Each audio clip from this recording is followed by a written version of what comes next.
To je klasičan mail gde ono neko sumnja u naš patriotizam, odnosno smatra nas izdajnicima. Mi pružamo šansu svima da kažu šta misle i ljudi prosto nemaju tu vrstu medijske pismenosti da shvate da ako ti objaviš razgovor sa Albinom Kurtijem, da ne znači da si ti sad izdajnik, nego si ti novinar.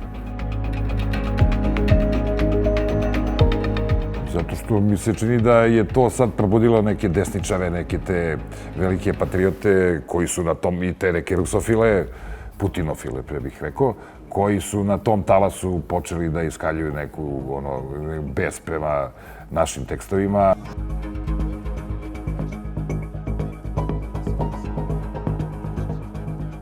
Ovih dana se vodi hibridni rat, specijalni, i cilj je da se izvrši pritisak na Srbiju da prizna lažnu državu Kosovo i da uvede sankcije Rusiji. A jedan od pojavnih oblika ovog rata je i zajednička kampanja često hrvatskih i takozvanih srpskih, a u stvari antisrpskih medija u Srbiji.